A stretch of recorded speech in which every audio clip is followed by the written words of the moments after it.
Good morning friends, SB simple লাইফস্টাইলের আরও একটি নতুন ভিডিওতে তোমাদের সকলকে ওয়েলকাম জানিয়ে আমি সুনন্দা আবার একটি নতুন ভিডিও শুরু করছি। সকালে উঠেই ভাবলাম এই ঘরের কাজটা আগে সেরে নিই, কারণ একবার বাইরে চলে গেলে আর কিন্তু হয়ে ওঠে না। এখানে দেখো বেড কাভারটা চেঞ্জ করে নিলাম, তারপরে কোল বালিশে একটা কাভার লাগালাম। এই কাভারটা কিন্তু মা একটু হেল্প করেছে, আমিই বানিয়ে নিয়েছি। একটা নাইটি ছিল ঘরে, সেই নাইটিটা কেটেই কিন্তু এটা আমি বানিয়ে নিয়েছি। হ্যাঁ, নতুন নাইটি, ব্যবহার করা হয়নি। নাইটিটা একটু অন্যরকম কাপড়, একদম সুতি নয়। তাই ভাবলাম এটা ঘরে রেখে কি হবে, পরা তো যাবে না। তাই কেটে একটা কোল বালিশের কাভার আর একটা বালিশের কাভার কিন্তু বানিয়ে নিয়েছি। বাজার থেকে কোল বালিশের কাভার কিনে আনলে সেটা একদম ফিটিংস বা মাপ মতো হয় না। তাই ভাবলাম কেন না বাড়িতেই করে নিই, যেহেতু কাজ জানা আছে। তাই দেখো সব কিছু কিন্তু লাগিয়ে নিলাম, আর এদিকে বিছানাটা একদম পুরোপুরি গুছিয়ে নিয়েছি। আজ যাব দিদাকে আনতে। বেশ কয়েকদিন হলো দিদা বলছিল নিয়ে আসার জন্য। আজকে সকালে ফোন করেছিলাম, বললাম যাবো কিনা, বলে ঠিক আছে চলে আয়, যাব। আর এখানে ঘরের কাজ সেরে চলে এলাম খাওয়া দাওয়া কিছু ব্যবস্থা করতে। মা ওইদিকে রান্না করছে, আমি একটু বনরুটি কেটে সেটাকে ব্রেড বানিয়ে বাটার দিয়ে ফ্রাই করে ভাবলাম একটু খাই। সবসময় তো খাওয়া হয় না, সচরাচর মনে হয়, তাই ভাবলাম কেন আজকে একটু ট্রাই করে দেখা যাক কেমন লাগে।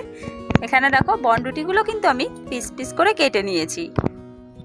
এবারে এগুলো কড়াতে দিয়ে একটু সেঁকে নেব, একদম লো আঁচে 5 মিনিট মতো সেঁকে নিলেই কিন্তু বেশ সুন্দরভাবে ভাজা হয়ে যাবে, খেতেও কিন্তু বেশ ভালো লাগে।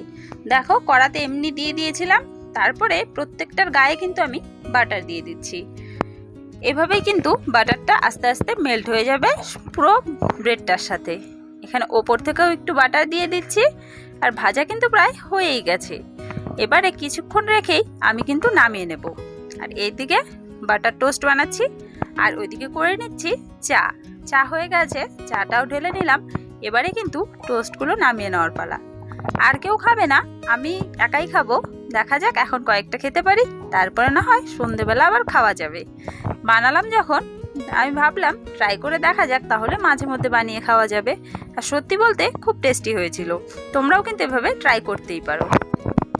একটা নাগাদ কিন্তু বেরিয়ে পড়লাম দিদাকে নিয়ে আসার জন্য। আকাশটা বেশ ভালো এখন, আবার কখন বৃষ্টি নেমে যায় তার তো ঠিক নেই, কারণ ওয়েদারটা কয়েকদিন থেকে বেশ খারাপ যাচ্ছে। কখন বৃষ্টি নামছে কখন রোদ উঠছে বোঝাই মুশকিল। তাই ভাবলাম এখন যখন ভালো রয়েছে এখনই যাই, চট করে নিয়ে চলে আসি। খুব বেশি লেট করব না, আমি বাড়ির এখান থেকে টোটো নিয়ে যাচ্ছি, এই টোটোতেই কিন্তু চলে আসবো। আবার মামা বাড়িতে গিয়ে ভাগ্নির সাথে দেখা হয়ে গেল। ওরাও এসেছে বেড়াতে মামা বাড়ি, মানে ভাগ্নির মামা বাড়ি, বোনের বাপের বাড়ি। ভাগ্নির সাথে দেখা হয়ে গেল, ভাগ্নিকে নিয়ে একটু বাঁধের এদিকে আসলাম। মামিরা সকলেই এদিকে জমিতে রয়েছে, তাই ভাবলাম একটু দেখা করে আসি। বড় মামি বাড়ি যাবে, কিন্তু ছোট মামি এখন আর বাড়ি যাবে না, জমিতে ধান গাড়া চলছে। সকলের সাথে একটু দেখা করে এখনই কিন্তু আমরা বেরিয়ে যাব। ওদিকে দিদাও রেডি হয়ে বসে আছে। পৌঁছেও গেছি বাড়ির সামনে, মায়ের জন্য ওয়েট করছি। আর সঙ্গে কিন্তু বেশ অনেক কিছু নিয়ে আসা হয়েছে।